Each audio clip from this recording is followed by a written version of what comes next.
एक कौम जिस पर अल्लाह की रहमत का साया था, जिन्हें अल्लाह ने भूख से बचाया, खौफ से बचाया, दुश्मन से बचाया और हर मुश्किल में अपनी मदद का एहसास दिलाया।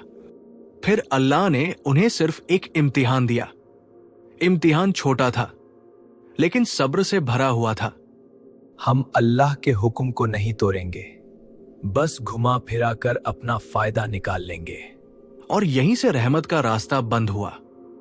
फिर एक रात अल्लाह का फैसला उतरा और जब सुबह हुई तो वो पूरी कौम इंसान नहीं रही।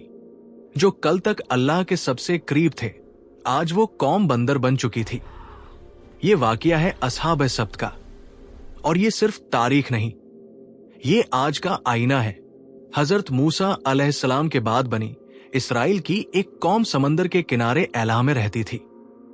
यहां का मंजर अल्लाह की नेमतों से भरा था। समंदर की ठंडी हवा, धूप और लहरों की मीठी खुशबू, हर एक कोना जैसे सुकून और बरकत से रोशन था।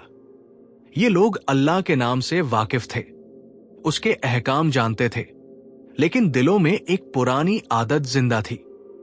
ये कौम पहले भी वादा करती थी और फिर उसे अपनी सहूलत के मुताबिक तोड़ देती थी। एक वादा तोड़ने से क्या होगा, हम बाद में अल्लाह से माफी मांग लेंगे। जुबान से इताअत और अमल में चालाकी। हम अल्लाह के मुंतखाब किए हुए लोग हैं, हम पर पाबंदी क्यों लगाई गई? पाबंदी नहीं, ये इम्तिहान है और हमें अल्लाह पर यकीन रखना चाहिए। अल्लाह ने उनके हाल को देखकर उन पर एक ऐसा इम्तिहान रखा जो उनके दिल का राज खोल दे। इसलिए उन पर पाबंदी लगाई गई, सिर्फ सब्त यानी हफ्ते के दिन की।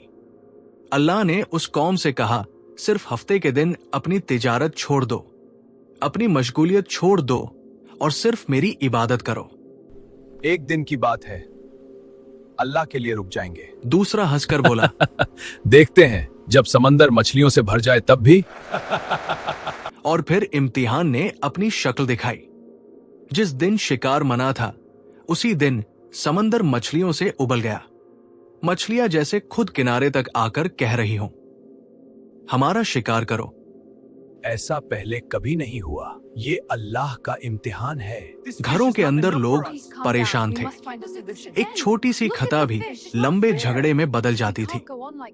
मछलियों के शिकार न होने की वजह से घर में रोज झगड़े हो रहे हैं।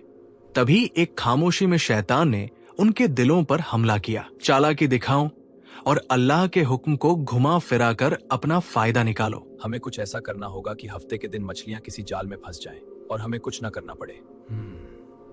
दूसरा शख्स फौरन बोला, बस नालियां निकाल देंगे, हम मछलियां खुद जाल में फंस जाएंगी और फिर इतवार को निकाल लेंगे। और फिर वो लोग समंदर के किनारे गए, नालियां खोदना शुरू की, जाल बिछाया और अपनी चालाकी से रास्ता निकाल लिया। अल्लाह सब देख रहा है, ये वक्त हमारी नियत का है। हम तो अक्लमंद है, देखो हमने तो हुक्म नहीं तोड़ा, सिर्फ एक रास्ता निकाला है। लेकिन उन्हें याद नहीं था कि चालाकी और गुनाह का इम्तिहान अल्लाह के सामने कभी छुपा नहीं रहता। गुनाहगार लोग मछलियों का बोझ उठाकर घूम रहे थे। उनकी चालाकी भरी मुस्कुराहट उनके चेहरों पर दिख रही थी। रुको, ये सब गुनाह है, अल्लाह के हुक्म को तोड़ना तुम्हारे लिए बर्बादी की वजह बनेगा। हम तो सिर्फ अपनी अकल से काम ले रहे हैं, हफ्ते के दिन तो शिकार किया ही नहीं। लगता है ये समझते हैं कि अल्लाह को धोखा दे रहे हैं, मगर हकीकत ये है अल्लाह सब देख रहा है। ये गुनाह का सिलसिला खुद उन्हें बर्बाद कर देगा। मछली मिले या ना मिले, हमारा इंतजाम तो हो जाएगा। हमारी अकल से मछलियां मिलना शुरू हो गई हैं। हमें नफरमान लोगों से अलग होना पड़ेगा, कहीं हम पर भी अजाब ना आ जाए। शहर के लोग 3 हिस्सों में बंट गए। पहला हिस्सा गुनाहगार, वो लोग जो चालाकी और हीला साजी में लगे हुए थे और खुद को बहुत अक्लमंद समझते थे। दूसरा हिस्सा नेक लोग, वो जो चीख चीख कर सबको रोक रहे थे और हर किसी को अल्लाह के अजाब का खौफ समझा रहे थे।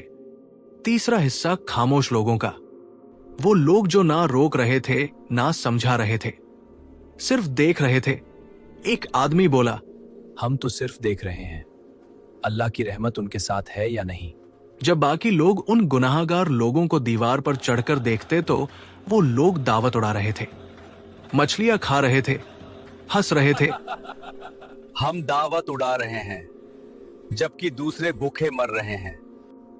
हमने कितनी दफा समझाया, फिर भी ये लोग अपने गुनाह में इतने पुराज़म हैं। ये नफरमानी नहीं बल्कि हमारी अकल का नतीजा है। अल्लाह हम पर मेहरबान है। और यही वो रात थी जब तबीह का सिलसिला खत्म हुआ और बर्बादी का वक्त करीब आया। शहर की गलियां खामोश, सिर्फ समंदर की हल्की लहरें और हवा का शोर। गुनाहगार लोग पेट भर कर सो गए और फिर खामोशी में एक आवाज जैसे फिजा से गुजर रही हो, जलील और रुस्वा बंदर बन जाओ। पहले हल्का सा साया आया, फिर उनके चेहरे बिगड़ने लगे। उंगलियां लंबी और पंजों जैसी हो गई, हाथों और पैरों पर बाल उभरने लगे। ये क्या हो रहा है? हम इंसान नहीं रहे। लोग चीखना शुरू कर देते हैं, एक दूसरे को पुकारते हैं, मगर उन्हें सुनने वाला कोई ना था। और जब सुबह हुई तो शहर में खामोशी थी। नेक लोगों ने जब देखा कि गुनाहगार लोग कहीं दिख नहीं रहे तो उन्होंने दीवार पर चढ़कर देखा। नीचे इंसान नहीं, सिर्फ बंदर थे, वही पुराने इंसानी कपड़े, लेकिन अंदर से जानवर। ये खबर पूरे शहर में फैल जाती है। एक बंदर अपने रिश्तेदारों के कपड़े पकड़कर रोता है, क्या हमने तुझे अल्लाह के अजाब से नहीं डराया था? और रिवायत में आता है कि ये अजाब इतना शदीद था कि ये लोग 3 दिन से ज्यादा जिंदा न रह सके।